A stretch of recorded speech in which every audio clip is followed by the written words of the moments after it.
ഖുർആൻ ക്ലാസ്സിലേക്ക് എല്ലാവർക്കും വീണ്ടും സ്വാഗതം. സൂറത്തുൽ അൻഫാൽ അഥവാ കൊള്ളമുതൽ എന്ന അധ്യായത്തിലെ 40 വാക്യങ്ങളാണ് നമ്മൾ പറഞ്ഞു നിർത്തിയത്.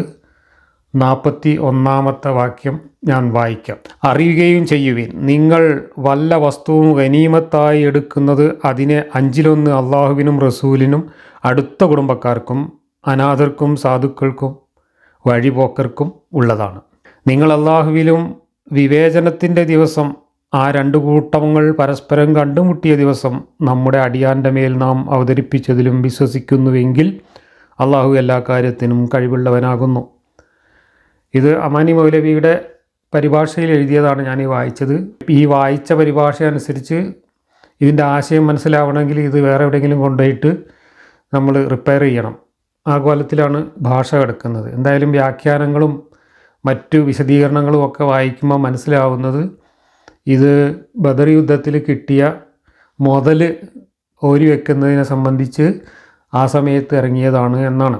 ഈ അധ്യായത്തിൻ്റെ തുടക്കത്തിൽ ആദ്യത്തെ വാക്യം ബദർ യുദ്ധത്തിലെ ഗനീമത്ത്, അതായത് കൊള്ളം മുതൽ അള്ളാഹ്ക്കും റസൂലിനും ഉള്ളതാണ് എന്ന് പറഞ്ഞുകൊണ്ടായിരുന്നു. എന്നാൽ ഇവിടെ പറയുന്നത് 1/5 അള്ളാഹ്ക്കും റസൂലിനുള്ളത് എന്നുമാണ്. ഇതിൻ്റെ സന്ദർഭവും ചരിത്രമൊക്കെ വായിച്ചു നോക്കുമ്പോൾ മുഹമ്മദ് മക്കയിൽ നിന്ന് മദീനയിലെത്തി കൊള്ളപ്പരിപാടി തുടങ്ങിയ സമയത്ത് ഈ കൊള്ള ചെയ്തെടുക്കുന്ന സ്വത്തുക്കൾ മുഹമ്മദ് സ്വന്തമാക്കാൻ പലതരത്തിലുള്ള കുതന്ത്രങ്ങളും പ്രയോഗിച്ച് നോക്കിയിട്ടുണ്ട്. പക്ഷേ അങ്ങനെ സ്വത്ത് മുഴുവൻ സ്വന്തമാക്കുകയാണെങ്കിൽ യുദ്ധം ചെയ്യാൻ ഞങ്ങളെ കിട്ടില്ല എന്ന മട്ടിൽ കൂടെ ഉണ്ടായിരുന്നവർ വലിയ കലാപമുണ്ടാക്കുകയും പ്രതിഷേധിക്കുകയും ഒക്കെ ചെയ്ത സാഹചര്യത്തിൽ നിവൃത്തിയില്ലാതെ മുഹമ്മദ് നിലപാടുകൾ ഇങ്ങനെ മാറ്റി മാറ്റി പറയുന്നതാണ് ഖുർആനിൽ നമ്മൾ കാണുന്നത്. ആദ്യം ചെറിയ കൊള്ളയ്ക്ക് പറഞ്ഞയച്ചവരോട് പറഞ്ഞു, നിങ്ങൾ പോയി കൊള്ളയടിച്ചാൽ കിട്ടുന്ന മുതൽ നിങ്ങൾക്കുള്ളതാണ്, കിട്ടിയവർക്ക് എന്ന തത്വം പറഞ്ഞുകൊണ്ടാണ് ആദ്യമൊക്കെ യുദ്ധത്തിന് അയച്ചത്. പിന്നീട് ബദർ യുദ്ധത്തിലും ഇതേ കാര്യം പറഞ്ഞുകൊണ്ടാണ് ആളുകളെ ആദ്യം യുദ്ധത്തിലേക്ക് ഇറക്കി വിട്ടത്. നിങ്ങളൊരാളെ കൊന്നാൽ ആ കൊന്ന ആൾ നിങ്ങൾക്കുള്ളതാണ്, ആ കൊന്നയാളുടെ ശരീരത്തിലുള്ള സ്വത്തുക്കളൊക്കെ നിങ്ങൾക്കുള്ളതാണ്. നിങ്ങളൊരാളെ പിടിച്ചാൽ ആ പിടിച്ച ആൾ നിങ്ങൾക്കുള്ളതാണ്, അയാളെ നിങ്ങൾക്ക് അടിമയാക്കി വിറ്റ് കാശാക്കാം. അങ്ങനെ കിട്ടിയവർക്ക് എന്ന ഒരു തത്വമാണ് ബദർ യുദ്ധം തുടങ്ങുന്ന സമയത്ത് മുഹമ്മദ് അവരോട് പറഞ്ഞത്. അതനുസരിച്ച് യുദ്ധം കഴിഞ്ഞ് യുദ്ധത്തിൽ ഇവർ ജയിച്ചു കഴിഞ്ഞപ്പോൾ അവർ 10-70 ആൾക്കാരെ കൊന്നു. ആ കൊന്ന ആളുകളുടെ ശരീരത്തിലുള്ള അണ്ടർവെയറും വസ്ത്രവും അവരുടെ വാളും അവരുടെ പടയങ്കിയും അവരുടെ കുതിരയും അവരുടെ ഒട്ടകവും ഒക്കെ പിടിച്ചെടുത്ത് അത് കൊണ്ടുവരുന്ന സമയത്ത് ഈ പിടിച്ചെടുത്ത ആളുകൾ തന്നെ അവർക്ക് കിട്ടിയ സാധനങ്ങൾ എടുത്തുകൊണ്ട് പോകാൻ തുടങ്ങി. അപ്പം മുഹമ്മദ് പറഞ്ഞു, അത് പറ്റൂല, അവിടെ വെക്ക്, യുദ്ധത്തിൽ കിട്ടിയ മുതലൊക്കെ അള്ളാൻ്റെ റസൂലിൻ്റെയാണ് എന്ന ആയത്തിറക്കി. എന്നിട്ട് ഈ എടുത്തുകൊണ്ട് പോയ ചില ആൾക്കാർക്ക് അവരെടുത്ത സാധനം തന്നെ കൊടുക്കുകയും ചെയ്തു, പിന്നീട് അത് വിതരണം ചെയ്യുകയും ചെയ്തു. പക്ഷേ ആദ്യം അവരോട് പറഞ്ഞത് നിങ്ങൾക്ക് കിട്ടിയത് നിങ്ങൾക്ക് എടുക്കാമെന്നാണ് പറഞ്ഞത്. പക്ഷേ അത് കാല് മാറി ചതിച്ചു. എന്നിട്ട് യുദ്ധം കഴിഞ്ഞ് മുതൽ വാരിക്കൂട്ടിയ സമയത്ത് അതൊക്കെ അള്ളാൻ്റെ റസൂലിൻ്റെയാണെന്ന് പറഞ്ഞിട്ട് സ്വന്തമാക്കാൻ ശ്രമിച്ചു. അപ്പോൾ വലിയ കലാപവും പ്രശ്നങ്ങളും ഉണ്ടായ സമയത്ത് അതിന്ന് സ്വന്തം ഇഷ്ടപ്രകാരം മൂപ്പര് കുറച്ചൊക്കെ വിതരണം ചെയ്തു. അവിടെ ഒരു മാനദണ്ഡമൊന്നും നിശ്ചയിച്ചിരുന്നില്ല. അത് കഴിഞ്ഞ് ഇതേ കൊള്ള മുതലിനെ സംബന്ധിച്ച്, ഈ ബദർ യുദ്ധത്തിൽ കിട്ടിയ അതേ മുതലിനെ സംബന്ധിച്ച് പിന്നെ വരുന്ന ആയത്താണ് ഇത്. അപ്പോൾ ആദ്യം ഒരു കാര്യം പറഞ്ഞു, അതിൽ നിന്ന് കാല് മാറി, എന്നിട്ട് അള്ളാൻ്റെ റസൂലിൻ്റെ ആണെന്ന് പറഞ്ഞിട്ട് തോന്നിയ മാതിരി വിതരണം ചെയ്തു. അപ്പോഴും പ്രശ്നം തീർന്നില്ല, കലാപങ്ങളുണ്ടായി. ആ സമയത്ത് ഇത് ഒരു നടക്ക് കൊണ്ടുപോകണമെങ്കിൽ കൂടെ കൂടുന്ന ആളുകളെ കൂടെ തൃപ്തിപ്പെടുത്തേണ്ടതുണ്ട്. അതേസമയത്ത് മുതൽ മുഴുവൻ തനിക്ക് കിട്ടിയാൽ കൊള്ളാം എന്ന ആക്രാന്തവും ഉണ്ട്. ഇത് രണ്ടും കൂടെ വെച്ചുകൊണ്ട് ഉണ്ടാക്കിയ ഒരു നിയമമാണിത്. കിട്ടിയതിൻ്റെ 1/5 20% അള്ളാഹു റസൂലിനും ബാക്കിയുള്ളത് യുദ്ധം ചെയ്തവർക്ക് എന്ന മട്ടിൽ ഒരു വ്യവസ്ഥ ഇവിടെ ഇറക്കുകയാണ്. എന്നാൽ ഈ ഇറക്കിയത് പിന്നെയും കാല് മാറുന്നുണ്ട്. പിന്നെ ബദർ യുദ്ധം കഴിഞ്ഞ് വേറെ ചില യുദ്ധങ്ങളിലെത്തുമ്പോൾ വീണ്ടും കിട്ടിയ മുതൽ മുഴുവൻ അള്ളാഹി റസൂലിൻ്റെ ആണെന്ന് പറഞ്ഞുകൊണ്ട് സ്വന്തമാക്കുന്ന സംഭവം വരുന്നുണ്ട്. അതിന് അവിടെ വേറെ ചില ന്യായങ്ങളാണ് പറയുന്നത്. ബനു നദീർ ഗോത്രത്തെ മൊത്തത്തിൽ കീഴടക്കി അവരുടെ സ്വത്തും മുതലും അവരുടെ കൃഷിയും എല്ലാം കൈക്കലാക്കുന്ന സമയത്ത് അവരെ നാട് കടത്തിയതിന് ശേഷം ആ സ്വത്തുക്കൾ മുഴുവനും മുഹമ്മദ് സ്വന്തമാക്കി. ഒരാൾക്കും ഒരു നയാ പൈസയുടെ സ്വത്തും കൊടുത്തില്ല. കൊല്ലങ്ങളോളം മുഹമ്മദിനും കുടുംബത്തിനും ജീവിക്കാൻ ആവശ്യമായിട്ടുള്ള ഭാരിച്ച സമ്പത്ത് ആ ബനൂ നദീർ ഗോത്രക്കാരുടെ സ്വത്തുക്കളായിട്ടുണ്ടായിരുന്നു എന്ന് പറയുന്നത്. അവിടെ അള്ളാഹു ഒരു ആയത്തിറക്കിയിട്ട് പറഞ്ഞു, ഇതിൽ നിങ്ങൾക്കാർക്കും ഒരു പങ്കുമില്ല, ഇതെല്ലാം അള്ളാഹു റസൂലിനുള്ളതാണ് എന്ന് പറഞ്ഞു. ആ ആയത്ത് ഞാൻ കാണിച്ചു തരാം. ഇത് 59-ാമത്തെ അധ്യായത്തിലാണ് ഈ ആയത്തുള്ളത്. 6-ാമത്തെയും 7-ാമത്തെയും വാക്യം നോക്കുക. അവരിൽ നിന്ന് അള്ളാഹു അവൻ്റെ റസൂലിന് കൈവരുത്തി കൊടുത്തതെന്തോ അതിനായി നിങ്ങൾ കുതിരകളെയോ ഒട്ടകങ്ങളെയോ ഓടിക്കുകയുണ്ടായിട്ടില്ല. പക്ഷേ അള്ളാഹു അവൻ്റെ ദൂതന്മാരെ അവൻ ഉദ്ദേശിക്കുന്നവരുടെ നേർക്ക് അധികാരപ്പെടുത്തി അയക്കുന്നു. അള്ളാഹു ഏതു കാര്യത്തിലും കഴിവുള്ളവനാകുന്നു. അള്ളാഹു അവൻ്റെ റസൂലിന് വിവിധ രാജ്യക്കാരിൽ നിന്ന് കൈവരുത്തി കൊടുത്തതെന്തോ അത് അള്ളാഹുവിനും റസൂലിനും അടുത്ത കുടുംബക്കാർക്കും അനാഥകൾക്കും അഗതികൾക്കും വഴിപോക്കർക്കും ഉള്ളതാകുന്നു. അത് നിങ്ങളിൽ നിന്നുള്ള ധനികന്മാർക്കിടയിൽ മാത്രം കൈമാറ്റം ചെയ്യപ്പെടുന്ന ഒന്നാവാതിരിക്കാൻ വേണ്ടിയാണത്. നിങ്ങൾക്ക് റസൂൽ നൽകിയതെന്തോ അത് നിങ്ങൾ സ്വീകരിക്കുക. എന്തൊന്നിൽ നിന്ന് അദ്ദേഹം നിങ്ങളെ വിലക്കിയോ അതിൽ നിന്ന് നിങ്ങൾ ഒഴിഞ്ഞു നിൽക്കുകയും ചെയ്യുക. നിങ്ങൾ അള്ളാഹുവെ സൂക്ഷിക്കുകയും ചെയ്യുക. തീർച്ചയായും അള്ളാഹു കഠിനമായി ശിക്ഷിക്കുന്നവനാണ്. അടുത്ത വാക്യം കൂടെ വായിക്കാം. അതായത് സ്വന്തം വീടുകളിൽ നിന്നും സ്വത്തുക്കളിൽ നിന്നും കുടിയൊഴിപ്പിക്കപ്പെട്ട മുഹാജിറുകളായ ദരിദ്രന്മാർക്ക് അവർ അള്ളാഹുവിങ്കിൽ നിന്നുള്ള അനുഗ്രഹവും പ്രീതിയും തേടുകയും അള്ളാഹുവേയും അവൻ്റെ റസൂലിനെയും സഹായിക്കുകയും ചെയ്യുന്നു. അവർ തന്നെയാകുന്നു സത്യവാന്മാർ. ഇത് ബനൂ നദീർ ഗോത്രക്കാരെ പൂർണ്ണമായി കീഴടക്കിയ സമയത്ത്, അവരുടെ സ്വത്തുക്കളെല്ലാം കൈക്കലാക്കിയ സമയത്ത് ഇറങ്ങിയിട്ടുള്ള ആയത്താണ്. അവിടെ ഒട്ടകങ്ങളെ ഓടിക്കുകയോ കുതിരകളെ ഓടിക്കുകയോ വാളുപുറയിൽ നിന്ന് ഊരുകയോ ചെയ്യാതെ തന്നെ നിരുപാധികം ആ ഗോത്രം കീഴടങ്ങുകയാണ് ചെയ്തത്. കാരണം വേണ്ടത്ര ശക്തിയോ ആയുധമോ ബലമോ ആൾബലമോ ഇല്ലാത്ത ആ ഗോത്രത്തെ അതിഭയങ്കരമായ ഒരു സൈന്യത്തെ കൊണ്ടുപോയി വളയുകയും വളഞ്ഞിട്ട് ഉപരോധിക്കുകയും അവർക്ക് പച്ചവെള്ളം പോലും കിട്ടാത്ത അവസ്ഥ ഉണ്ടാക്കുകയും ചെയ്തുകൊണ്ട് അവരെ സമ്പൂർണ്ണമായി കീഴടക്കി. അങ്ങനെ അവർ കീഴടങ്ങിയിട്ട് ഞങ്ങളുടെ സ്വത്തുക്കളൊക്കെ നിങ്ങൾ എടുത്തോളൂ, ഞങ്ങളെ ജീവിക്കാൻ വിട്ടാൽ മതി എന്ന് പറഞ്ഞുകൊണ്ട് കരഞ്ഞ സമയത്ത് അവരെ നാട് കടത്തി. അവരുടെ സ്വത്തുക്കളെല്ലാം ഇട്ടേച്ച് അവരോട് പോകാൻ പറഞ്ഞു. അങ്ങനെ അവരുടെ സ്വത്തുക്കളും കൃഷിയും അവരുടെ ഭൂമിയും അവരുടെ വീടും അവരുടെ ഒട്ടകങ്ങളും ആടുകളും എല്ലാം കൈക്കലാക്കി. ആ സമയത്ത് ആയുധം ഉപയോഗിച്ച് യുദ്ധം ചെയ്യേണ്ടി വന്നിട്ടില്ല എന്ന ഒരു ന്യായം പറഞ്ഞുകൊണ്ട് നിങ്ങളാരും കുതിരയെ ഓടിച്ചിട്ടില്ല, നിങ്ങളാരും ഒട്ടകത്തിനെ ഓടിച്ചിട്ടില്ല, അതുകൊണ്ട് സ്വത്തൊക്കെ അള്ളാഹു റസൂലിനുള്ളതാണ് എന്ന് പറഞ്ഞുകൊണ്ട് മുഹമ്മദ് ഒന്നാകെ വിഴുങ്ങി. ആ സമയത്ത് അതിനെ ന്യായീകരിക്കാൻ വേണ്ടിയിട്ട് അവതരിപ്പിച്ചതാണ് ഈ ആയത്ത്. എന്നിട്ട് മുഹമ്മദ് പിന്നെ ചെയ്തത്, മുഹമ്മദിന് ഇഷ്ടപ്പെട്ട മുഹമ്മദിൻ്റെ സ്വന്തക്കാരും കുടുംബക്കാരും മക്കയിൽ നിന്ന് വന്നിട്ടുള്ള മുഹാജിറുകളുമായിട്ടുള്ള കുറച്ച് ആളുകൾക്ക് മുഹമ്മദ് തികച്ചും പക്ഷപാതപരമായിട്ട് ഏകപക്ഷീയമായിട്ട് കുറച്ച് ദാനം ചെയ്തു. ബാക്കിയുള്ളതെല്ലാം മുഹമ്മദ് സ്വന്തമായിട്ടെടുത്തു. അങ്ങനെയാണ് മദീനയിൽ മുഹമ്മദ് സ്വന്തമായി ഒരു വലിയ സമ്പത്തിൻ്റെ കൂമ്പാരമുണ്ടാക്കുന്നത്. ഇതിന് ന്യായീകരണമായിട്ട് ഇവിടെ പറഞ്ഞതാണ് ഇപ്പം നമ്മൾ ഈ വായിച്ചത്. എന്താ ന്യായം പറഞ്ഞത്? യുദ്ധം നടന്നിട്ടില്ലല്ലോ, ഏകപക്ഷീയമായി കീഴടങ്ങിയതാണല്ലോ, അതുകൊണ്ട് സ്വത്ത് നിങ്ങൾക്കാർക്കില്ല, അതുകൊണ്ട് എനിക്കുള്ളതാണ്. ഇതായിരുന്നു മുഹമ്മദ്. അപ്പോൾ ആദ്യം കിട്ടിയവർക്ക് എന്ന് പറഞ്ഞ് യുദ്ധത്തിന് അയച്ചു. എന്നിട്ട് അതിൽ നിന്നും അവരെ ചതിച്ചുകൊണ്ട് അത് അള്ളാഹു റസൂലിനാണെന്ന് പറഞ്ഞിട്ട് സ്വന്താക്കി. അത് കഴിഞ്ഞ് പിന്നെ 1/5 അള്ളാഹ്ക്കും ബാക്കിയുള്ളത് നിങ്ങൾക്കെന്ന് പറഞ്ഞിട്ട് ഓരിയക്കാൻ വ്യവസ്ഥ ഉണ്ടാക്കി. ആ വ്യവസ്ഥയിൽ തന്നെ മുഹമ്മദിന് കിട്ടിയ 1/5 മുഹമ്മദിനും മുഹമ്മദിൻ്റെ കുടുംബക്കാർക്കും മുഹമ്മദിന് തോന്നിയവർക്കും കൊടുക്കാനുള്ളതാണ് എന്ന് പറഞ്ഞു വെച്ചു. അതിനുശേഷം യുദ്ധം നടക്കാതെ ഏകപക്ഷീയമായി ഏതെങ്കിലും ഗോത്രം കീഴടങ്ങിയാൽ അവരുടെ സ്വത്തുക്കൾ മുഴുവൻ അള്ളാഹു റസൂലിനുള്ളതാണെന്ന് പറഞ്ഞുകൊണ്ട് മുഹമ്മദ് സ്വന്തമാക്കുകയും ചെയ്തു.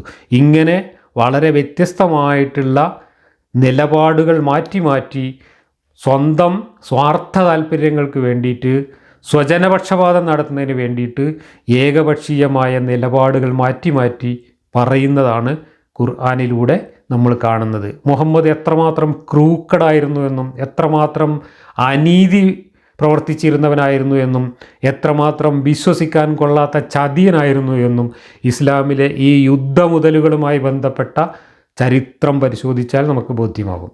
ഗവേഷണ വിഷയമാക്കേണ്ട ഒരു കാര്യമാണത്. മുഹമ്മദ് തുടക്കം മുതൽ ഒടുക്കം വരെ യുദ്ധങ്ങൾ നടത്തി കീഴടക്കി തൻ്റെ അധികാരവും ശക്തിയും വർദ്ധിക്കുന്നതിനനുസരിച്ച് എങ്ങനെയാണ് സ്വത്തിൻ്റെ കാര്യത്തിൽ കൂടുതൽ കൂടുതൽ സ്വാർത്ഥനായത് എന്നും മുഹമ്മദ് ആദ്യകാലത്ത് കരാറുണ്ടാക്കിയ മദീനയിലെ അൻസാറുകളായിട്ടുള്ള ആളുകളെ എങ്ങനെയാണ് മുഹമ്മദ് ഓരോ ഘട്ടത്തിലും കൊടും ചതിയിലൂടെ പുറത്തു നിർത്തുന്നത് എന്നും ചരിത്രം വായിച്ചാൽ നമുക്ക് മനസ്സിലാവും. സമ്പൂർണമായ ചതിയും കുതന്ത്രവുമാണ് മുഹമ്മദ് പ്രയോഗിച്ചിട്ടുള്ളത്. ആ ചതിയുടെയും കുതന്ത്രത്തിൻ്റെയും ഒരു ഫലമായിട്ടാണ് മുഹമ്മദിന് അവിടെ സ്വന്തമായിട്ടുള്ള ഒരു ഫാസിസ്റ്റ് ഏകാധിപതി എന്ന നിലയിൽ ഒരു സാമ്രാജ്യം പണിയാനും അതിൻ്റെ അധികാരിയായിട്ട് വാഴാനും സാധ്യമായത്. ഇവിടെ റസൂലിൻ്റെ അടുത്ത കുടുംബക്കാർക്കും അനാഥർക്കും സാധുക്കൾക്കും വഴിപോക്കർക്കും എന്നൊക്കെ പറഞ്ഞത് ഈ വഴിപോക്കരും സാധുക്കളും അനാഥരും ഒക്കെ മുഹമ്മദിൻ്റെ കൂടെ മക്കയിൽ നിന്ന് മദീനയിലേക്ക് വന്ന സ്വന്തക്കാരായ ആളുകളിൽ പെട്ടവരാണ് എന്ന് പ്രത്യേകം ഹദീസുകളിലും വിവരണങ്ങളിലും കാണാം. അവിടെയൊക്കെ അൻസാറുകളെ മാറ്റി നിർത്തുന്നത് ബദർ യുദ്ധത്തിൻ്റെ സമയത്ത് തന്നെ കാണാൻ പറ്റും. അതേസമയത്ത് കൊലക്ക് കൊടുക്കാൻ ആദ്യം മുന്നിലേക്ക് ഇറക്കുന്നത് അൻസാറുകളെയാണ് എന്നും നമുക്ക് കാണാം. ഉഹുദ് യുദ്ധത്തിൽ മുഹമ്മദിൻ്റെ ജീവൻ രക്ഷിക്കാൻ വേണ്ടി മാത്രം സുരക്ഷാ സൈന്യമായിട്ട് കൂടെ നിർത്തിയത് അൻസാറുകളെയാണ്. അങ്ങനെ 6-7 അൻസാറുകൾ മുഹമ്മദിൻ്റെ ജീവന് വേണ്ടിയിട്ട് അവിടെ ജീവൻ ബലി നൽകി എന്നാണ് പറയുന്നത്. അവിടെ സ്വന്തക്കാരെ രക്ഷിക്കാനും മറ്റവരെ കൊലക്ക് കൊടുക്കാനും അവസാനം യുദ്ധം ജയിച്ചു കഴിഞ്ഞാൽ സ്വത്ത് വീതം വെക്കുമ്പോൾ ഈ അൻസാറുകളെ തഴയാനും സ്വന്തക്കാർക്ക് എങ്ങനെയെങ്കിലും സ്വത്തുണ്ടാക്കി കൊടുക്കാനും ഒക്കെ മുഹമ്മദ് കുതന്ത്രങ്ങൾ പ്രയോഗിച്ചിരുന്നു. ഇവിടെയും ആ കുതന്ത്രമാണ് കാണുന്നത്. 5-1 അള്ളാഹ്ക്കും നബിക്കും എന്ന് പറഞ്ഞുകൊണ്ട് കൈക്കലാക്കിയിട്ട് അത് സ്വന്തക്കാർക്ക് വേണ്ടിയിട്ട് മാറ്റുക. ഇവിടെ നിങ്ങൾ ഒരു കാര്യം ആലോചിച്ച് നോക്കുക, ഈ അള്ളാഹുവിന് വേണ്ടി എന്ന് പറയുന്നത് എന്താണ്? ഇപ്പോൾ ബദർ യുദ്ധത്തിൽ കിട്ടിയ വലിയ സ്വത്ത് എന്ന് പറയുന്നത് എന്താണ്? ആകെ 5-6 ഒട്ടകങ്ങളും കുതിരകളും പിന്നെ കുറച്ച് പടച്ചട്ടകളും പിന്നെ ഈ ചത്ത 70 പേരുടെ അണ്ടർവെയറും അവരുടെ വസ്ത്രവും തലയിക്കെട്ടും ഒക്കെയാണ് കിട്ടിയിട്ടുള്ളത്. ആകെ കുറച്ച് സാധനങ്ങളാണ്. അതിൽ 5-1 അവകാശം ചോദിച്ച് വരുന്നത് ആരാണെന്ന് നിങ്ങൾ നോക്കൂ. ഈ പ്രപഞ്ച സൃഷ്ടാവായ പടച്ചോനാണ്. കുൻ എന്ന് പറഞ്ഞാൽ ഇങ്ങനത്തെ 10,000 പ്രപഞ്ചം ഉണ്ടാക്കാൻ പറ്റുന്ന ഈ പ്രപഞ്ചത്തിൻ്റെ മുഴുവൻ ഉടമസ്ഥനായ പടച്ചോനാണ് വന്നിട്ട് ഈ 10 ഒട്ടകങ്ങളെ ഊരിയൊക്കെടുത്ത് വന്നിട്ട് എനിക്ക് 5-1 വേണം എന്ന് പറയുന്നത്. നിങ്ങൾ ആലോചിച്ച് നോക്കുക. ഇതിൽ പരം ദൈവം എന്നൊരു സങ്കല്പത്തെ വഷളാക്കാൻ, ഒരു ദൈവത്തെ നിന്ദിക്കാൻ, അവഹേളിക്കാൻ ഇതിൽ പരം എന്താ വേണ്ടത്? മനുഷ്യന്മാർ തമ്മിൽ അടിപിടി കൂടിയിട്ട് 10 ഒട്ടകങ്ങളെയും 10 ആടുകളെയും പിടിച്ചെടുത്താൽ അതിൻ്റെ 5-1 20% അവകാശം ചോദിച്ച് വന്ന് നിൽക്കുന്ന ഒരു ദൈവം, പ്രപഞ്ച സൃഷ്ടാവായ ദൈവമാണ് എന്ന് പറഞ്ഞാൽ ഇതിൽ പരം വഷളത്തരം വേറെന്താ ഉള്ളത്? ഒരു ദൈവത്തെ ഇതിനേക്കാൾ കൊച്ചാക്കാൻ ഇനി എന്താണ് ചെയ്യാനുള്ളത്? ആലോചിച്ച് നോക്കുക. ഇവിടെ ദൈവത്തിൻ്റെ പേര് പറയേണ്ട വല്ല കാര്യമുണ്ടോ? ദൈവത്തിൻ്റെ പേര് പറയുന്നതിൽ നിന്ന് നമ്മളെന്താ മനസ്സിലാക്കേണ്ടത്? ഈ അള്ളാഹു എന്ന് പറയുന്നത് ഈ ചങ്ങാതി ഒന്നാണെന്നല്ലേ എൻ്റെ അർത്ഥം. സ്വത്ത് വേണ്ടത് മുഹമ്മദിനാണ്. മുഹമ്മദിന് സ്വത്ത് വേണം. എന്നാൽ മുഹമ്മദിന് തന്നാളോ എന്ന് പറയുന്നതിന് പകരം അവിടെ അള്ളാഹുവിനെ കൊണ്ടുവന്ന് ഒട്ടിക്കുകയാണ്. അപ്പോൾ അള്ളാഹു ആരാണ്? അള്ളാഹു മുഹമ്മദ് തന്നെയാണ്. പച്ചയായിട്ട് ഇവിടെ പറയുകയാണ് അള്ളാഹു മുഹമ്മദ് ഒന്നാണെന്ന്. ഈ സ്വത്ത് കിട്ടിയത് അള്ളാഹ്ക്കല്ലല്ലോ. അള്ളാഹ്ക്ക് എന്തിനാ സ്വത്ത്? അള്ളാഹ്ക്ക് എന്തിനാ ഒട്ടകം? അള്ളാഹ്ക്ക് എന്തിനാ ആട്? അള്ളാഹ്ക്ക് എന്തിനാ ഈത്തപ്പഴം? നിങ്ങൾ ആലോചിച്ച് നോക്കി. ഈ പ്രപഞ്ചത്തിൻ്റെ ഉടമസ്ഥനായ അള്ളാഹു മുഹമ്മദും മറ്റവരും തമ്മിൽ യുദ്ധം ചെയ്തിട്ട് കിട്ടിയ നക്കാപ്പിച്ച മുതലിൽ 20% 5-1 ചോദിച്ചുകൊണ്ട് തലയും ചൊറിഞ്ഞ് നിൽക്കുന്ന അവസ്ഥയെ നിങ്ങളൊന്ന് ആലോചിച്ചു. അടുത്ത വാക്യം 42ാമത്തെ വാക്യം. അതായത് നിങ്ങൾ താഴ്വരയുടെ അടുത്തതായ പാർശ്വത്തിലും അവർ അകന്നതായ പാർശ്വത്തിലും ആയിരുന്ന സന്ദർഭം, വാഹനസംഘമാകട്ടെ നിങ്ങളിൽ നിന്ന് കൂടുതൽ താഴെയും നിങ്ങൾ അന്യോന്യം നിശ്ചയം ചെയ്തിരുന്നുവെങ്കിൽ ആ നിശ്ചയത്തിൽ നിങ്ങൾ ഭിന്നിച്ചു പോവുക തന്നെ ചെയ്യുമായിരുന്നു. എങ്കിലും പ്രാവർത്തികമാക്കേണ്ടിയിരുന്ന ഒരു കാര്യം അള്ളാഹു നിർവഹിക്കുവാൻ വേണ്ടിയാണ്. നശിച്ചവർ വ്യക്തമായ തെളിവോടെ നശിക്കുവാനും ജീവിച്ചവർ വ്യക്തമായ തെളിവോടെ ജീവിക്കുവാനും വേണ്ടി നിശ്ചയമായും അള്ളാഹു കേൾക്കുന്നവനും അറിയുന്നവനും തന്നെ.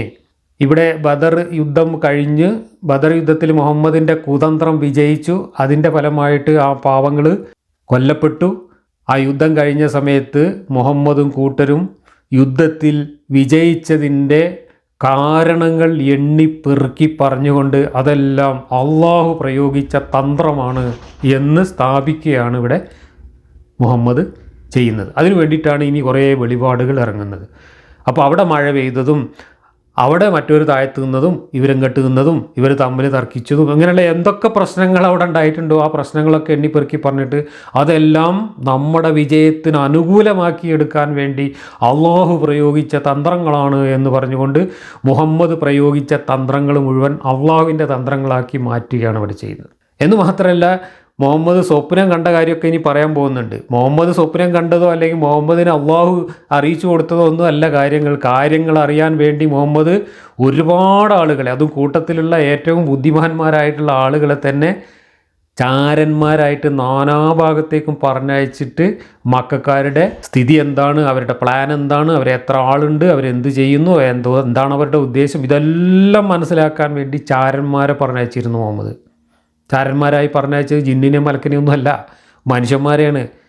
സയദുബിൻ അബി വക്കാസിനെയും അലിയുബിൻ അബി താലിബിനെയും ഒക്കെയാണ് പറഞ്ഞയച്ചത്. ഇവരൊക്കെ പോയിട്ട് ഈ അബൂ സുഫിയാൻ്റെ സംഘം വഴിമാറി പോയ കാര്യവും ഇപ്പുറത്തുനിന്ന് വേറെ കുറച്ച് ആൾക്കാർ വരുന്ന കാര്യവും ഇതെല്ലാം കൃത്യമായിട്ട് ഈ ചാരന്മാർ മുഖേന അറിഞ്ഞ് അതിനനുസരിച്ച് കുതന്ത്രങ്ങൾ ഒരുക്കിയിട്ടാണ് മുഹമ്മദ് ഈ ബദർ യുദ്ധം നടത്തുന്നത്. ഇവിടെയൊക്കെ ചരിത്രകാരന്മാർ നട്ടാൽ മുളയ്ക്കാത്ത നുണകൾ ഒരുപാട് എഴുതി വെച്ചിട്ടുണ്ട്. കാരണം നമുക്ക് സാമാന്യ ബുദ്ധി ഉപയോഗിച്ച് ചിന്തിച്ചാൽ തന്നെ അറിയാം, അങ്ങനെ ഒരു വളരെ നിർണായകമായിട്ടുള്ള ഒരു സഡനായിട്ടുള്ള ഇൻസ്റ്റൻ്റ് ആയിട്ടുള്ള ഒരു സാഹചര്യത്തിൽ മക്കയിൽ നിന്ന് എന്തൊക്കെ സന്നാഹങ്ങളുമായിട്ടാണ് അവർക്ക് വരാൻ കഴിയുക എന്നുള്ളത് നമ്മൾ ഊഹിച്ചാൽ തന്നെ നമുക്കറിയാം. വളരെ കുറച്ച് ആളുകൾ വളരെ കുറഞ്ഞ സന്നാഹങ്ങളുമായിട്ട് യാതൊരു പ്ലാനും ഇല്ലാതെ സ്വന്തം കച്ചവട സംഘത്തെ സംരക്ഷിക്കാൻ വേണ്ടി പുറപ്പെട്ടതാണ്. അതല്ലാതെ വലിയൊരു യുദ്ധത്തിന് ഒരുങ്ങിയിട്ട് വന്ന വലിയൊരു സൈന്യമൊന്നുമല്ല അവർ. അതിനെക്കുറിച്ച് 70 ആൾ 50 ആൾ 100 ആൾ എന്നൊക്കെ പറഞ്ഞ് വരെ തർക്കിക്കുന്ന രംഗങ്ങളൊക്കെ ചരിത്രത്തിലുണ്ട്. പക്ഷേ പിന്നീട് ചരിത്രം എഴുതിയ ആളുകൾ ഇതൊക്കെ ഭയങ്കര അത്ഭുതമാക്കി മാറ്റാൻ വേണ്ടിയിട്ടും ഇതിലൊക്കെ അള്ളാഹു ഇടപെട്ടു എന്ന് വരുത്തി തീർക്കാൻ വേണ്ടിയിട്ടും ഒരുപാട് നുണകൾ എഴുതി ചേർത്തതിൻ്റെ ഭാഗമായിട്ട് മക്കക്കാർ വലിയൊരു സൈന്യമായിരുന്നു എന്നും ഇവർ ചെറിയൊരു സൈന്യമായിരുന്നു എന്നും എന്നിട്ട് ഇവിടെ മലക്കുകൾ ഇറങ്ങിയെന്നും എന്നിട്ട് മലക്കുകളും അള്ളാഹു ഒക്കെ കൂടെ കുതന്ത്രങ്ങൾ പ്രയോഗിച്ചു എന്നും ആ വലിയ സൈന്യത്തെ ചെറിയ സൈന്യമായിട്ട് ഇവർക്ക് തോന്നിപ്പിച്ചു എന്നും മറ്റവർക്ക് ഈ ചെറിയ സൈന്യത്തെ വലിയ സൈന്യമായിട്ട് തോന്നിപ്പിച്ചു എന്നും മറ്റൊരു ഭാഗത്ത് ഇബിലീസ് കുതന്ത്രം പ്രയോഗിച്ചു എന്നും ഇവരുടെ ഭാഗത്ത് അള്ളാഹു കുതന്ത്രം പ്രയോഗിച്ചു എന്നും അങ്ങനെ അള്ളാഹു ഇബിലീസും തമ്മിലാണ് യുദ്ധം നടന്നത് എന്നൊക്കെ പറഞ്ഞിട്ടുള്ള ഒരുപാട് തള്ളു കഥകൾ ഇതിൻ്റെ ചരിത്രം എന്ന പേരിൽ എഴുതി വെച്ചിട്ടുണ്ട്. അതിലൊക്കെ 1% 2% മാത്രമേ വസ്തുതകൾ ഉണ്ടാവുള്ളൂ, ബാക്കിയെല്ലാം നുണകളാണ് എന്ന കാര്യത്തിൽ സംശയമില്ല. ആ നുണക്കഥകളുടെ അടിസ്ഥാനത്തിൽ വന്നിട്ടുള്ള ചരിത്രമാണ് നമുക്ക് ലഭ്യമായിട്ടുള്ളത്. മറുപക്ഷത്തു നിന്നുള്ള പ്രതിപക്ഷത്തു നിന്നുള്ള ഒരു രേഖയും ലഭ്യമല്ല എന്നതാണ് ഇസ്ലാമിൻ്റെ ചരിത്രം പഠിക്കുന്നതിലുള്ള ഏറ്റവും വലിയ പരിമിതി. ഇവിടെ അള്ളാഹുവിൻ്റെ പേരിൽ മുഹമ്മദ് ഓരോ കുതന്ത്രങ്ങൾ പറഞ്ഞ് അനുയായികളെ കബളിപ്പിക്കുന്നതാണ് നമ്മൾ കാണുന്നത്. യുദ്ധത്തിൽ നേടിയ എല്ലാ വിജയത്തിൻ്റെയും കാരണമായിട്ട് അവിടെ സംഭവിച്ച ഓരോ കാര്യങ്ങളും എണ്ണി പറഞ്ഞ് അതൊക്കെ അള്ളാഹുവിൻ്റെ പ്ലാൻ ആയിരുന്നു എന്ന് വരുത്തി തീർക്കുകയാണ്. ഇതൊക്കെ അടുത്ത യുദ്ധത്തിൽ പൊളിഞ്ഞ് പാളീസാവുന്നതും നമ്മൾ കാണുന്നുണ്ട്. അടുത്ത വാക്യം കൂടെ വായിക്കാം. 43. നിന്റെ ഉറക്കിൽ അവരെ കുറച്ചായി അള്ളാഹു നിനക്ക് കാണിച്ചു തന്നിരുന്ന സന്ദർഭം, അവരെ അധികമായി നിനക്ക് അവൻ കാണിച്ചു തന്നിരുന്നെങ്കിൽ നിങ്ങൾ ഭീരുത്വം കാണിക്കുകയും കാര്യത്തിൽ പരസ്പരം ഭിന്നിക്കുക തന്നെയും ചെയ്യുമായിരുന്നു.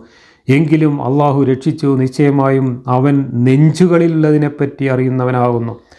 ഇവിടെ യഥാർത്ഥത്തിൽ സ്വപ്നത്തിലൊന്നല്ല ചെറുത് കണ്ടിട്ടുള്ളത്. മുഹമ്മദ് ചാരന്മാരെ അയച്ചിട്ട് അവരെത്ര പേരുണ്ടെന്ന് കൃത്യമായ വിവരം ഒക്കെ കിട്ടിയിട്ട് അവർ കുറച്ച് ആളുകളെ ഉള്ളൂ എന്ന് മനസ്സിലാക്കിയപ്പോഴാണ് മുഹമ്മദിന് അവരെ ആക്രമിക്കാനുള്ള ധൈര്യം വന്നിട്ടുള്ളത്. അവർ കൂടുതൽ ആളുകൾ ഉണ്ടോ ഇല്ല എന്നുള്ള കാര്യത്തിൽ തർക്കം നടന്നിട്ടുണ്ട്. അപ്പോൾ കൂടുതൽ ആളുകൾ ഉണ്ട് എന്ന് വിചാരിച്ച ആളുകൾ എന്നാൽ പിന്നെ യുദ്ധമൊന്നും ചെയ്യണ്ട എന്ന് പറഞ്ഞ് മുഹമ്മദിനോട് തർക്കിച്ചിട്ടുണ്ട്.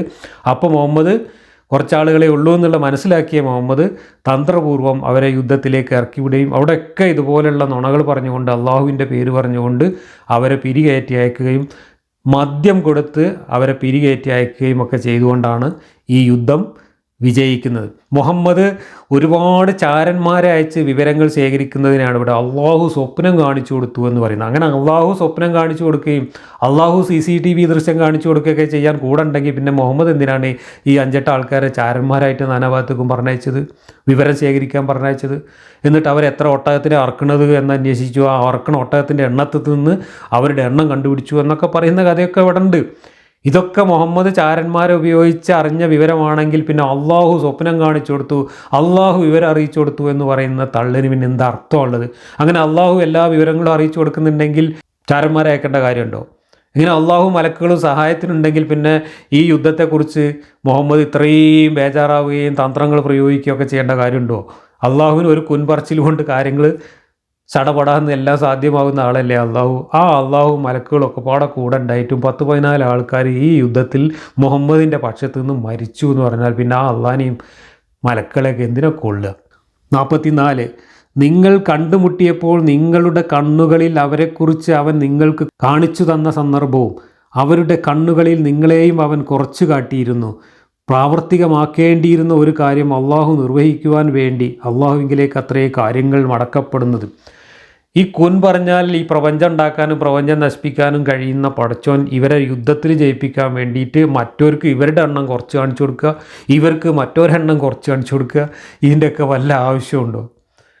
അപ്പോൾ ആ സമയത്ത് യുദ്ധം നടക്കുന്ന സമയത്ത് ഉണ്ടായ പ്രശ്നങ്ങളെല്ലാം മുഹമ്മദ് അള്ളാഹുവിൻ്റെ തന്ത്രമാക്കിയിട്ട് ഉരുട്ടി മലർത്തി ഇവിടെ അവതരിപ്പിക്കുകയാണ്. യഥാർത്ഥത്തിൽ ഇവിടെ അള്ളാഹു എന്ന് പറയുന്ന ദൈവത്തെ മുഹമ്മദ് ഒരു കുട്ടിക്കുരങ്ങൻ്റെ നിലവാരത്തിലേക്ക് താഴ്ത്തിക്കെട്ടി അവഹേളിക്കുകയാണ് ചെയ്യുന്നത്. പ്രപഞ്ചം മുഴുവൻ പറഞ്ഞുണ്ടാക്കാൻ കഴിയുന്ന ഒരു പടച്ചോൻ ഈ ബദർ യുദ്ധം ജയിപ്പിക്കാൻ വേണ്ടിയിട്ട് ഇവിടെ കടന്നിട്ട് ഈ മാതിരി കോമാളിത്തരമൊക്കെ കളിക്കേണ്ട വല്ല കാര്യമുണ്ടോ? ഇനി മനുഷ്യരെ തമ്മിൽ യുദ്ധം ചെയ്യിക്കേണ്ട കാര്യം അള്ളാഹ്ക്കുണ്ടോ? അള്ളാഹ് വിചാരിച്ച ഒരു കാര്യം അള്ളാഹുവാണ് പടച്ചോൻ എന്ന് ബോധ്യപ്പെടുത്തി കൊടുക്കാനാണല്ലോ ഇപ്പോൾ ഈ കുലുമാല് മുഴുവൻ കാണിക്കുന്നത്. അത് ബോധ്യപ്പെടുത്തി കൊടുക്കാൻ ആ മക്കാരുടെ മനസ്സിലേക്ക് ഈമാൻ ഇട്ട് കൊടുക്കാൻ വല്ല ബുദ്ധിമുട്ടും അള്ളാഹ്ക്കുണ്ടായിരുന്നു? അതൊന്നും ചെയ്യാതെ അവരെങ്ങോട്ട് പറഞ്ഞയച്ച് ഇവരെങ്ങോട്ട് പറഞ്ഞയച്ച് അവരെ കച്ചവടത്തിനയച്ച് മറ്റവരെങ്ങോട്ടാക്കി, എന്നിട്ട് അവരെ കുറച്ച് കാണിച്ച് ഇവരെ കുറച്ച് കാണിച്ച് അവിടെ മഴ പെയ്യിച്ചു കൊടുത്തിട്ട് അവർ മലക്കുകൾ ഇറക്കിയിട്ട് വട്ടം കൂടി കൊടുത്തിട്ട് ഈ മനുഷ്യരെ തമ്മിൽ തല്ലിച്ച് വെട്ടിച്ച് കുറേ എണ്ണത്തിനെ കൊന്നിട്ട് ഒരു മതമുണ്ടാക്കുക. സർവശക്തനായ പടച്ചോൻ, കാരുണ്യവാനായ പടച്ചോൻ, എന്ത് അസംബന്ധമാണ് കൂട്ടരെ ഈ പറയുന്നത്? 45 ഹേ വിശ്വാസികളെ, നിങ്ങൾ വല്ല സംഘത്തെയും കണ്ടുമുട്ടിയാൽ നിങ്ങൾ ഉറച്ചു നിൽക്കുകയും അള്ളാഹുവിനെ ധാരാളം ഓർമ്മിക്കുകയും ചെയ്യുവിൻ, നിങ്ങൾ വിജയം പ്രാപിച്ചേക്കാം. ഇത് ബദർ യുദ്ധത്തിൻ്റെ സമയത്ത് പറയുന്നതാണോ അതോ വേറെ ഏതെങ്കിലും സമയത്ത് പറയുന്നതാണോ എന്നറിയില്ല. ഇതിൻ്റെ അനുബന്ധമായിട്ട് ഇബ്നു കസീർ ഉദ്ധരിച്ചിട്ടുള്ള ഹദീസ്, O people, do not wish to face the enemy in a battle and ask Allah to save you from calamities. But if you should face the enemy, then be patient and let it be known to you that paradise is under the shadows of the swords. നിങ്ങളൊരു എതിർ സംഘത്തെ കണ്ടുമുട്ടുകയാണെങ്കിൽ അവരിൽ നിന്നുള്ള ആപത്തിൽ നിന്ന് രക്ഷപ്പെടുത്താൻ വേണ്ടി അള്ളാഹുവിനോട് പ്രാർത്ഥിക്കൊന്നും ചെയ്യരുത്. വാളിൻ്റെ നിഴലിലാണ് സ്വർഗം എന്നറിഞ്ഞുകൊണ്ട് നിങ്ങൾ പോയി ചാവേറുകളായി ചാവണം എന്നാണ് നബി ഇവിടെ ഉപദേശിക്കുന്നത്. ഇതാണ് ഇസ്ലാമിൻ്റെ യുദ്ധമനഃശാസ്ത്രം എന്ന് പറയുന്നത്. എതിരാളികൾ ശക്തരാണെങ്കിൽ പോലും ചത്താൽ സ്വർഗം കിട്ടുമെന്ന വിശ്വാസത്തോടു കൂടി പോയിട്ട് അങ്ങോട്ട് ചാവേറായിട്ട് അങ്ങോട്ട് ചാവണം എന്നാണ് പറഞ്ഞത്. അവിടെ നിങ്ങൾ പടച്ചോൻ രക്ഷിക്കോ എന്ന് വിചാരിച്ചിട്ട് പടച്ചോനെയും കാത്തിരിക്കുകയൊന്നും വേണ്ട, പടച്ചോനോട് പ്രാർത്ഥിക്കുകയൊന്നും വേണ്ട. പടച്ചോൻ അതിനൊന്നുള്ള കഴിവൊന്നുമില്ല. അതുകൊണ്ട് നിങ്ങൾ പോയി വെട്ടിച്ചത്തോളൂ എന്നാണ് നബി അനുയായികളെ പഠിപ്പിച്ചിട്ടുള്ളത്. അത് തന്നെയാണ് ഇവിടെയും പറയുന്നത്. അള്ളാഹുവിനോട് അങ്ങനെ കേണ് പ്രാർത്ഥിക്കാനൊന്നും നിൽക്കല്ല വേണ്ടത്. നിങ്ങൾ പോയിട്ട് യുദ്ധം ചെയ്യുക, എന്നിട്ട് മരിക്കുക. നിങ്ങൾ വല്ല സൈന്യത്തെയും കണ്ടുമുട്ടിയാൽ നിങ്ങൾ ഉറച്ചു നിൽക്കുകയും അള്ളാഹുവിനെ ധാരാളം ഓർമ്മിക്കുകയും ചെയ്യുകയും നിങ്ങൾ വിജയം പ്രാപിച്ചേക്കും. അള്ളാഹുവിനെ ഓർത്താൽ മതി, അള്ളാഹുവിൻ്റെ സഹായമൊന്നും ചോദിക്കണ്ട എന്ന്. നിങ്ങൾ അള്ളാഹുവിനെയും അവൻ്റെ റസൂലിനെയും അനുസരിക്കുകയും ചെയ്യുവിൻ. നിങ്ങൾ പരസ്പരം ഭിന്നിക്കുകയും ചെയ്യരുത്. എന്നാൽ നിങ്ങൾക്ക് ഭീരുത്വം പിണയുകയും നിങ്ങളുടെ കാറ്റ് വീര്യം പോയി പോവുകയും ചെയ്യും. നിങ്ങൾ ക്ഷമിക്കുകയും ചെയ്യണം. നിശ്ചയമായും അള്ളാഹു ക്ഷമിക്കുന്നവരുടെ കൂടെ ആയിരിക്കും.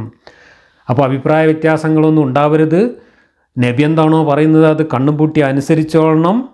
നിങ്ങൾ ഭീരുക്കളാവരുത്. നിങ്ങൾക്ക് അങ്ങനെ ഭിന്നിക്കുകയോ ഭീരുത്വം കാണിക്കുകയോ എന്തെങ്കിലും അഭിപ്രായ വ്യത്യാസം ഉണ്ടാവുകയൊക്കെ ചെയ്താൽ നിങ്ങളുടെ വീര്യം കുറഞ്ഞു പോകും. അതുകൊണ്ട് നിങ്ങൾ നേതാവ് പറയുന്നത് അങ്ങോട്ട് അനുസരിച്ചിട്ട് പോയിട്ട് അങ്ങോട്ട് ചാവാൻ റെഡിയായാൽ മതി.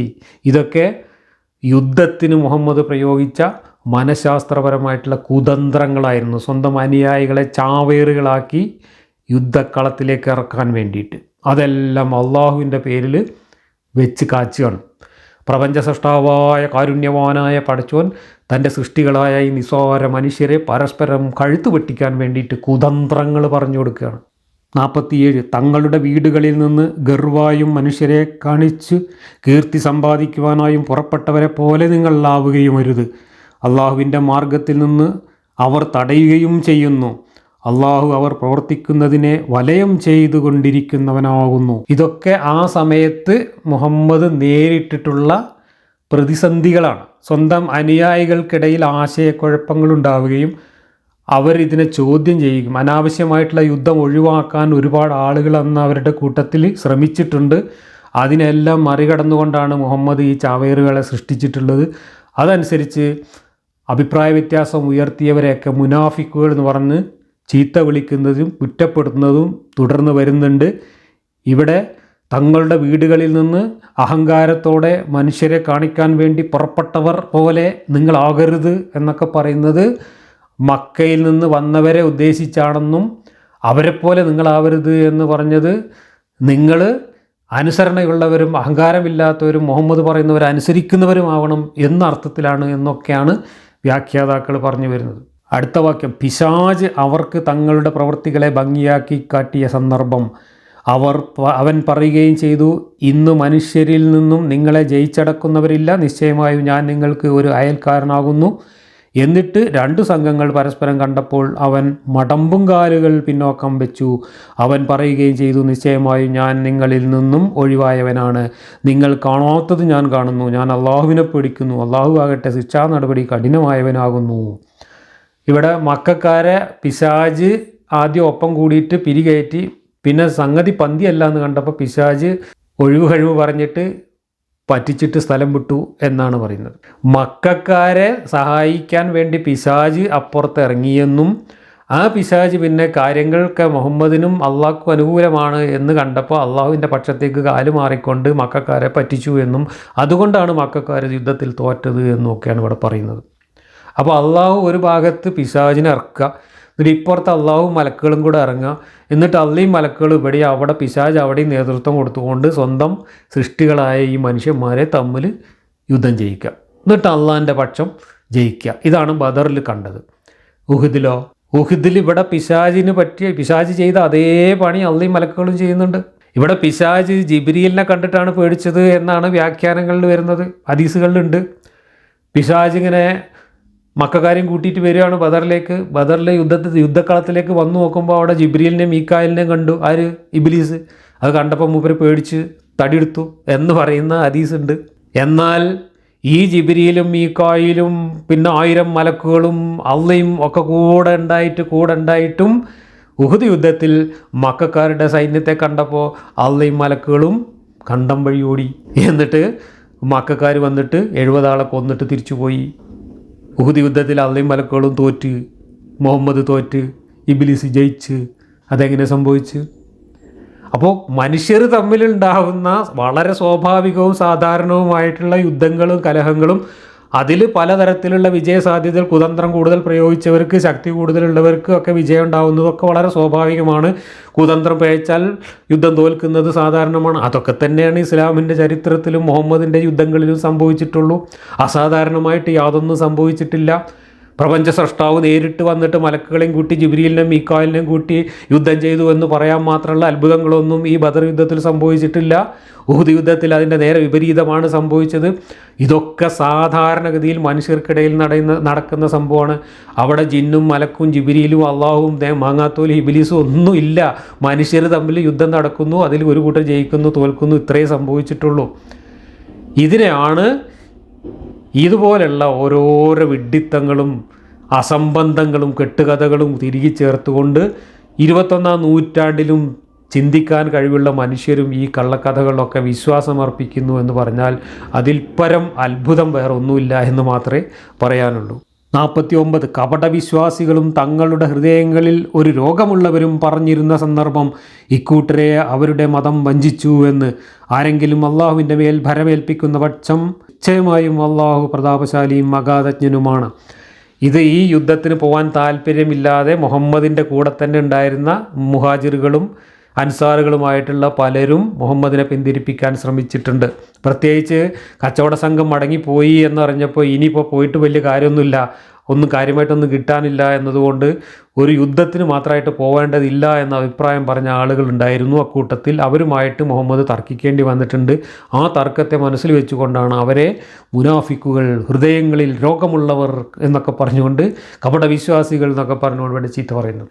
വാസ്തവത്തിൽ അവർ സമാധാനം ആഗ്രഹിച്ചിരുന്ന ആളുകളാണ്. അതല്ലെങ്കിൽ അവർക്ക് ഈ കൊള്ളയടിക്കുക എന്നുള്ളതിനപ്പുറത്തേക്ക് യുദ്ധം ചെയ്യുക എന്നുള്ള താല്പര്യം ഉണ്ടായിരുന്നില്ല. അതുകൊണ്ടാണ് അവർ അങ്ങനെ നിലപാടെടുത്തത്. അവിടെയും മുഹമ്മദിനെ വേണ്ടത്ര അനുസരിച്ചില്ല എന്നതിൻ്റെ പേരിൽ അവരെ മുനാഫിക്കുകൾ എന്ന് പറഞ്ഞുകൊണ്ട് ചീത്ത വിളിക്കുകയാണ്. അതിനും അള്ളാഹു ആയത്തിറക്കി. 50 അവിശ്വസിച്ചവരെ മലക്കുകൾ പിടിച്ചെടുക്കുന്ന സന്ദർഭം നീ കണ്ടിരുന്നുവെങ്കിൽ അവരുടെ മുഖങ്ങളെയും അവരുടെ പിൻഭാഗങ്ങളെയും അടിച്ചും കൊണ്ട് വെന്തു കരിച്ചിലിൻ്റെ ശിക്ഷ ആസ്വദിച്ചു കൊള്ളുവിൻ എന്ന് പറയുകയും ചെയ്യും. അവിശ്വാസികൾ യുദ്ധത്തിൽ മരിക്കുന്ന കാര്യമാണോ അതോ ഇനി സാധാരണ മരിക്കുന്ന കാര്യമാണോ എന്നറിയില്ല. അവിശ്വാസികൾ മരിക്കുമ്പോൾ മലക്കുകൾ ഈ ജീവൻ പിടിച്ചെടുക്കാൻ വരുന്ന മലക്കുണ്ടല്ലോ, അസ്രായീൽ കാലൻ, അവൻ ഇത് കൊണ്ട് വലിച്ചു വരുമ്പോൾ അവിശ്വാസിയാണെങ്കിൽ ഭയങ്കരമായ വേദന അനുഭവിക്കുന്നു, വിശ്വാസിയാണെങ്കിൽ അവനിങ്ങനെ നെയ്യിൽ നിന്ന് നൂലൂരും പോലെ ഊരിക്കൊണ്ട് പോകുന്നൊക്കെ പറയുന്ന കുറേ കഥകളുണ്ട്. അതാണ് ഇവിടെ പറയുന്നത്. അവിശ്വാസികൾ അവരുടെ ജീവൻ മലക്കുകൾ ഊരിക്കൊണ്ട് പോകുമ്പോൾ അവരിങ്ങനെ പെട്ടക്കുന്ന രംഗം എന്നൊക്കെ പറഞ്ഞിട്ട് പേടിപ്പിക്കുകയാണ്. അത് കഴിഞ്ഞിട്ട് പിന്നെ അവരെ നരകത്തിൽ ബന്ധ് കരയുന്ന രംഗം എന്നൊക്കെ പറഞ്ഞിട്ട് പേടിപ്പിക്കുകയാണ്. എന്തിനാണ്? പടച്ചോൻ ഒരാളെ ഉള്ളൂന്നും അത് ഇന്ന ആളാണെന്നും സ്വന്തം സൃഷ്ടികളെ ബോധ്യപ്പെടുത്താൻ വേണ്ടിയിട്ടാണ് പടച്ചോൻ ഈ വല്യടങ്ങേറിൻ്റെ ഔലങ്കഞ്ഞി കുടിക്കുന്നത്. സർവശക്തനായ പടച്ചോൻ ഇതിൻ്റെ വല്ല ആവശ്യമുണ്ടോ? അയാൾ പടച്ചോനാണെന്നും പറഞ്ഞിട്ട് ആകാശത്തിൻ്റെ തട്ടുംപുറത്ത് ഒളിച്ചു തീർന്നിട്ട് തോട്ടി കെട്ടിയിട്ട് ഇങ്ങോട്ട് ഇടപാട് പറഞ്ഞയക്കുകയും തിരിച്ച് അങ്ങോട്ട് തോട്ടി പാടില്ല, നേരിട്ട് ഇടപാട് നടത്തണമെന്ന കാപഢ്യം വിളിച്ചു പറയുകയും ഒക്കെ ചെയ്യുന്ന വൈരുദ്ധ്യങ്ങൾ കൊണ്ട് നിറഞ്ഞ ഒരു അസംബന്ധ സമാഹാരം. അതിനപ്പുറത്ത് ഈ ഖുർആനും ഈ മതവും മറ്റൊന്നുമല്ല. 51 അതു നിങ്ങളുടെ കരങ്ങൾ മുൻ ചെയ്തു വെച്ചത് നിമിത്തമാകുന്നു, അള്ളാഹു അടിമകളോട് അക്രമം പ്രവർത്തിക്കുന്നവനൊന്നുമല്ല എന്നുള്ളതും. അള്ളാഹു തന്നെയാണ് അവർ മുൻ ചെയ്ത എല്ലാ പ്രവർത്തികളും തീരുമാനിച്ചത് എന്നും മക്കക്കാരെ മുഹമ്മദിനെതിരെ കുതന്ത്രം പ്രയോഗിക്കാനും തൗഹീദിനെ തകർക്കാനും ശിർക്ക് ചെയ്യാനും അള്ളാഹു തന്നെയാണ് നിയോഗിച്ചത് എന്നും പറഞ്ഞ അതേ അള്ളാഹു തന്നെയാണ് അള്ളാഹു അക്രമമൊന്നും പ്രവർത്തിക്കില്ല, ഓലാണ് അക്രമം പ്രവർത്തിച്ചത് എന്നിവിടെ പറയുന്നത്.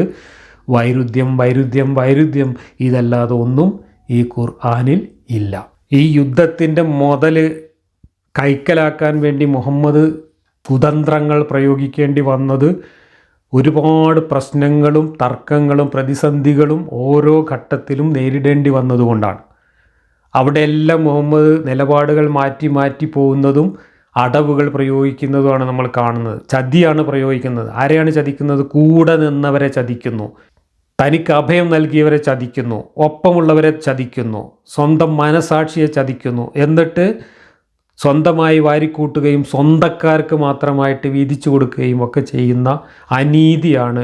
യുദ്ധം എന്ന അനീതിയിലൂടെ, കൊള്ള എന്ന അനീതിയിലൂടെ സമ്പാദിച്ച സമ്പത്ത് സ്വന്തം അനുയായികൾക്ക് വീതം വയ്ക്കുന്ന കാര്യത്തിൽ പോലും മുഹമ്മദ് അനീതിയാണ് പ്രവർത്തിച്ചിട്ടുള്ളത്. അത് ചരിത്രത്തിലുടനീളം ആ അനീതിയും ചതിയും നമുക്ക് കാണാം.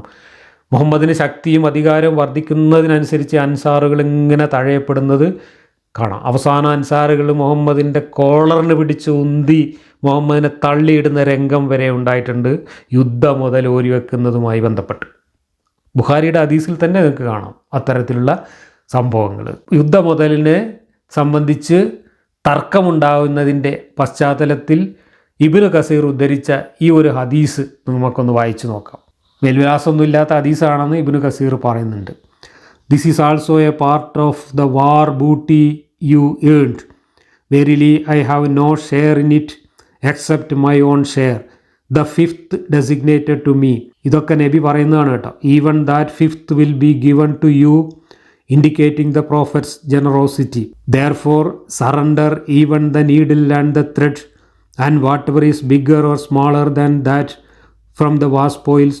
Do not cheat with any of it, for stealing from the war booty before its distribution is fire and a shame on its people in this life and the hereafter.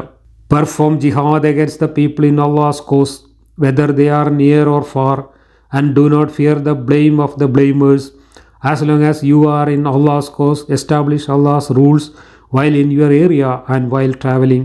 Perform jihad in Allah's cause, for jihad is a tremendous door leading to paradise. Through it, Allah saves one from sadness of grief. യുദ്ധത്തിനെ സംബന്ധിച്ചും ജിഹാദിനെ സംബന്ധിച്ചും യുദ്ധ മുതലിനെ സംബന്ധിച്ചുമുള്ള പൊതുവായ നിർദ്ദേശം നൽകുന്ന ഒരു രംഗമാണ് ഇവിടെ പറയുന്നത്. 1/5 എനിക്കുള്ളത് കഴിച്ചാൽ ബാക്കിയുള്ളത് വീതിച്ചു തരും. അതിനു മുമ്പ് നിങ്ങൾ ഒരു സൂചി പോലും അതിൽ നിന്നും മോഷ്ടിക്കരുത് എന്നൊക്കെയാണ് ഉപദേശിക്കുന്നത്. ദൂരെയുള്ളവരായാലും അടുത്തുള്ളവരായാലും ശരി, ജിഹാദിന് പോകണം. അങ്ങനെ ജിഹാദിന് പോയി യുദ്ധം ചെയ്ത് മരിച്ചാലാണ് നിങ്ങൾക്ക് സ്വർഗം കിട്ടുക. അപ്പോൾ മാത്രമേ നിങ്ങൾക്ക് രക്ഷ കിട്ടുള്ളൂ. അങ്ങനെ യുദ്ധത്തിന് പോകുമ്പോൾ കിട്ടുന്ന മുതൽ നിങ്ങൾ 1/5 അള്ളാഹിൻ്റെ റസൂലിൻ്റെ എന്നും പറഞ്ഞിട്ട് എനിക്ക് തരണം. അതിൽ നിന്ന് നിങ്ങൾ ഞാനറിയാതെ ഒരു സാധനം പോലും മോഷ്ടിക്കാൻ പാടില്ല, ഒരു സൂചി പോലും മോഷ്ടിക്കാൻ പാടില്ല എന്നൊക്കെയാണ് ഇവിടെ പറഞ്ഞു കൊടുക്കുന്നത്. മോഷ്ടിച്ചത് ഇദ്ദേഹം തന്നെയാണ് എന്ന് ബദർ യുദ്ധത്തിൻ്റെ ചരിത്രത്തിൽ തന്നെ വരുന്നുണ്ട്. ബദർ യുദ്ധത്തിൻ്റെ മുതൽ ഓരിയെക്കുന്നതിന് മുമ്പ്, ഓരിയെക്കാനുള്ള ആയത്തിറങ്ങുന്നതിന് മുമ്പ് തന്നെ അതിനകത്തുനിന്ന് ഒരു റെഡ് വെൽവെറ്റ്, ചുവന്ന ഒരു വെൽവെറ്റിൻ്റെ വസ്ത്രം കാണാതായി എന്നും അത് മുഹമ്മദാണ് എടുത്തത് എന്ന് കൂടെ ഉണ്ടായിരുന്നവർ പരാതി പറഞ്ഞുവെന്നും ആ പരാതിക്ക് മറുപടിയായിട്ട് മുഹമ്മദ് പിന്നെ ആയത്തിറക്കി എന്നൊക്കെ വേറൊരു സന്ദർഭത്തിൽ വരുന്നുണ്ട്. അപ്പം ഈ യുദ്ധം മുതലിൽ ആക്രാന്തം കാണിക്കുകയും അതിൽ നിന്നും അനുയായികളെ പറ്റിച്ച് മോഷ്ടിക്കുകയും അനുയായികളെ കബളിപ്പിച്ച് അള്ളാഹിൻ്റെ പേരും പറഞ്ഞത് 1/5 കൈക്കലാക്കുകയും കാര്യമായ യുദ്ധം നടക്കാതെ കിട്ടിയ മുതലാണെങ്കിൽ അതെല്ലാം കൂടെ വാരിക്കൂട്ടി സ്വന്തം പള്ള വീർപ്പിക്കുകയും ചെയ്തിരുന്ന മുഹമ്മദ് അനുയായികളെ മോഷ്ടിക്കരുത് എന്ന് പറഞ്ഞ് പഠിപ്പിക്കുന്നതാണ് നമ്മളിവിടെ വായിച്ചത്. അപ്പോൾ അനുയായികൾ യുദ്ധത്തിന് കിട്ടിയ മുതൽ മോഷ്ടിച്ചിരുന്നു എന്നാണ് ഇതിൽ നിന്ന് മനസ്സിലാവുന്നത്. ഇനി ഉഹദ് യുദ്ധത്തിൻ്റെ ചരിത്രം വരുമ്പോൾ ഉഹദ് യുദ്ധം തോൽക്കാൻ തന്നെ കാരണം മുഹമ്മദ് കബളിപ്പിക്കും നമ്മളെ എന്ന ഭയം കൊണ്ട് യുദ്ധം ജയിക്കുന്നു എന്ന് തോന്നിയൊരു ഘട്ടത്തിൽ ഗനീമത്ത് വാരിക്കൂട്ടാൻ അനുയായികൾ ആക്രാന്തം കാണിച്ചു എന്നാണ്. ആ ആക്രാന്തമാണ് പിന്നീട് ആ യുദ്ധം തോൽക്കാൻ കാരണമായത് എന്നാണ് പറയുന്നത്. അപ്പോൾ അനുയായികൾ ആക്രാന്തം കാണിക്കാൻ കാരണം മുഹമ്മദ് നമ്മളെ പറ്റിക്കും എന്നവർ ചിന്തിച്ചതുകൊണ്ടാണ്. അപ്പോൾ ഏറ്റവും വലിയ കള്ളൻ മുഹമ്മദായിരുന്നു, ഏറ്റവും വലിയ തട്ടിപ്പുകാരൻ മുഹമ്മദായിരുന്നു. ആ മുഹമ്മദിൻ്റെ കള്ളത്തരവും തട്ടിപ്പും പേടിച്ചിട്ട് അനുയായികൾ കള്ളത്തരം കാണിക്കാൻ വേണ്ടി ധൃതി കാണിച്ചതുകൊണ്ടാണ് ഉഹദ് യുദ്ധത്തിൽ തോറ്റത് എന്ന് പറയുന്നത്. അതൊക്കെ കണ്ട് അള്ളി മലക്കുകളും ജിബ്രീലും മീകായിലും ഒക്കെ കൂടെ കണ്ടം വഴി ഓടി. അങ്ങനെയാണ് ഉഹദ് യുദ്ധം തോറ്റത് എന്ന് പറയുന്നത്. ഇതൊക്കെയാണ് ഇസ്ലാം എന്ന കോമഡി കഥ. ഖുർആൻ എന്ന ഒരു ദൈവത്തിൻ്റെ പുസ്തകത്തിൻ്റെ നിലവാരം ഇതാണ്. അള്ളാഹു എന്ന് പറയുന്ന ഒരു പടച്ചോൻ്റെ നിലവാരം ഇതാണ്. സ്വന്തം സൃഷ്ടികളെ മര്യാദക്ക് കാര്യം ബോധ്യപ്പെടുത്തി കൊടുക്കാൻ ഒരു നയാ പൈസയുടെ തെളിവ് പോലും കാണിച്ചു കൊടുക്കാതെ ശാഠ്യം പിടിച്ചുകൊണ്ട് ആകാശത്തിൻ്റെ തട്ടും പുറത്ത് ഒളിച്ചിരുന്നിട്ട് ആ മനുഷ്യരെ പരസ്പരം വാളെടുത്ത് വെട്ടിക്കുകയും അത് വെട്ടുന്നിടത്തേക്ക് ഇറങ്ങി വന്നിട്ട് മലക്കളെയും കൂട്ടി ഇറങ്ങി വന്നിട്ട് വെട്ടാനും കുത്താനും കൂടി കൊടുക്കുകയും എന്നിട്ട് അവരുടെ അണ്ടർവെയർ അടക്കം ഊരിക്കൊണ്ടുപോയിട്ട് അത് ഊരി വെക്കുന്നിടത്ത് 1/5 എനിക്കും വേണമെന്ന് പറഞ്ഞിട്ട് ഈ യുദ്ധത്തിൽ ചത്തോൻ്റെ അണ്ടർവെയറിൻ്റെ 1/5 വേണ്ടിയിട്ട് കാത്തിരിക്കുകയും ചെയ്യുന്ന ഒരു പടച്ചോൻ എന്നൊക്കെ പറഞ്ഞാൽ ഇതിലും വഷളമായിട്ടുള്ള ഒരു ഭാവന മനുഷ്യരാശിക്ക് ദൈവം എന്ന സങ്കല്പത്തെക്കുറിച്ച് അവതരിപ്പിക്കാനുണ്ടോ എന്നാണ് എനിക്ക് ചോദിക്കാനുള്ളത്. ചിന്തിക്കുന്നവർക്ക് വേണ്ടിയാണ് ഞാനിതൊക്കെ പറയുന്നത്. എന്തായാലും അടുത്ത വാക്യം മുതൽ അടുത്ത ക്ലാസ്സിൽ നമുക്ക് വീണ്ടും കാണാം.